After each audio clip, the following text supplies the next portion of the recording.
a 2023 study found that Grand Rapids in Kent County is short about 35,000 housing units, and 1 in 3 residents here can't afford housing.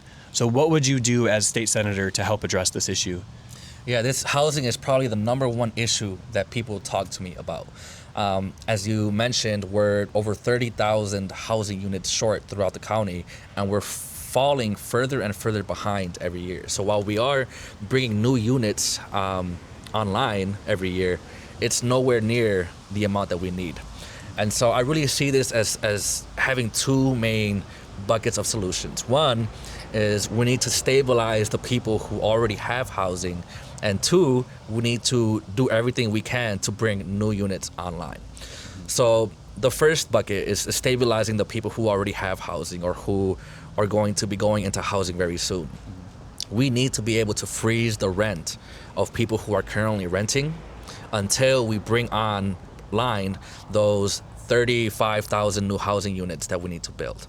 And so one of the main priorities that I will have in the state legislature as the next state senator for District 29 is removing the statewide ban on rent control. That doesn't mean that I'm going to force rent control on Wyoming and Kentwood and Grand Rapids and Detroit and everybody else.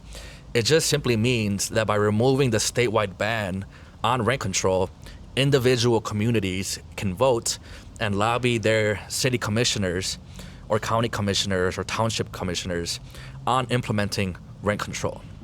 And that way, individual municipalities like Kentwood, Wyoming, East Grand Rapids, Granville, individual municipalities can decide whether or not it makes sense for them to pass a rent control ordinance.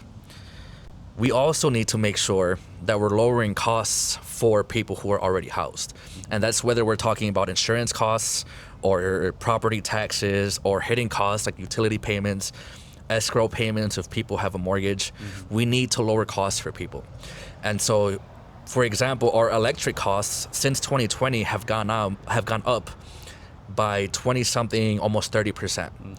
In my view, by having utility companies like DTE and consumers whose main responsibility is to make money for shareholders, that creates a profit incentive that makes corporations like DTE and consumers raise our costs just so that they can turn around and pay their CEOs tens of millions of dollars in salaries that come from our dollars every month. Or so that they can lobby legislators to continue that broken system. And so we need to stabilize housing costs, and that's one of the main things that we can do. We also need to build more housing. And so I think we need to modernize our codes, our regulations, so that we incentivize the private market to build more housing.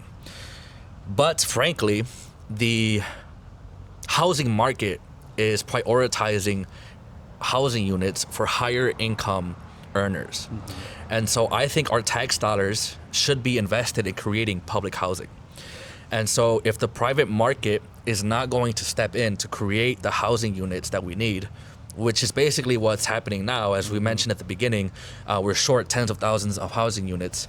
If the private market is not going to do its job by creating these units, then the government needs to step in to create public housing. Definitely. We have seen examples of that working throughout the country, and we have learned from mistakes and incomplete policies from the past. And so, again, we need to lower costs and we need to build more housing.